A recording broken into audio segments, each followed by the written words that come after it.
Hi and welcome to Zaatar and Zaytoun. Let's make my famous 7-spice and sumac chicken. I love these chicken dishes because they're super easy to make and you have lots of leftovers the next day. I've got about 2 kilos of chicken thighs here. I prefer using thighs to chicken breast as they're more tender, but you can also make this recipe with chicken breast. To make the marinade, simply start with the 7-spice.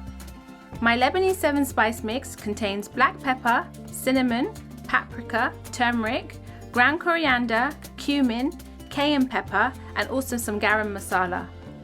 So I've put in here a good tablespoon, and I'm going to put about a teaspoon of sumac.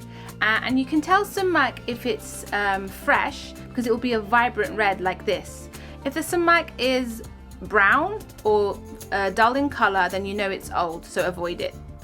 I'm going to put in about half a teaspoon of salt, and I'm also going to drizzle in some regular olive oil, which is suitable for cooking, about 2 tablespoons, or in other words, a really good drizzle. Give the marinade a little mix, and I'm going to coat the chicken in it really well.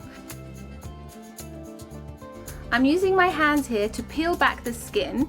I quite like having skin on chicken thighs because it keeps it nice and tender.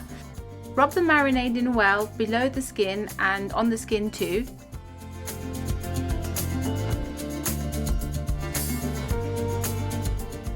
Now it's really important, if you can, ideally leave the marinade in for about 24 hours or overnight.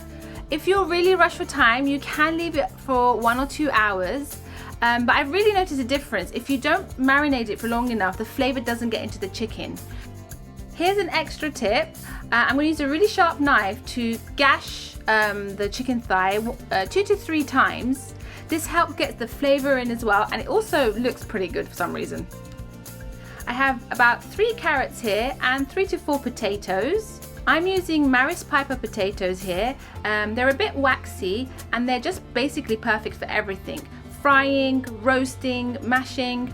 So I actually use them for most of my dishes. Now I know most people know how to chop a potato, but actually we're going to be thinking about the size of the potato cube and how long it will take to roast with the chicken so they're done all together. So I'm making them into good sized chunks, I'd say about 1 inch wide.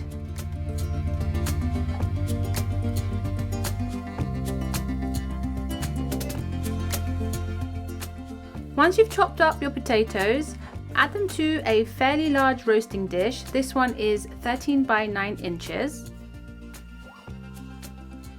Peel the carrots and chop off the ends, then slice them into small rounds. Another good drizzle of mild olive oil. You want to coat them just enough so they come out nice and crispy. You could leave the potatoes like this and just add olive oil, but I'm actually going to add the same spices I added to the chicken. So I've got about half a teaspoon, so less now for the veggies. About half a teaspoon of the 7-spice and maybe about 1/4 teaspoon of the sumac. And a little sprinkle of salt doesn't hurt either. The chicken's had enough time to marinate, and I'm going to lay them on top of the vegetables. This means they don't stick to the bottom of the tray, allowing the air in the oven to roast them really well. I'm going to bake them for the first 20 minutes at 200 degrees Celsius, and then I'm going to turn the heat down to about 180 degrees Celsius for the next 40 minutes. I do this to make sure that they crisp up first and then slow cook for the rest of the time. I check on them every 20 minutes or so, turning them if I have to make sure they get nice and crisp on both sides. My 7-spice and sumac chicken, as you can see, is definitely one of my easier recipes.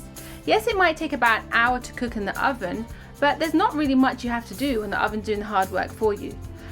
It makes a great midweek dinner. My boys love it, and I would even make this for a dinner party.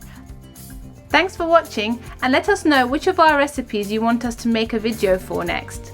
Make sure you like, share and subscribe to our YouTube channel. You can find the full recipe on zaatarandzaytoun.com. Bye and see you next time.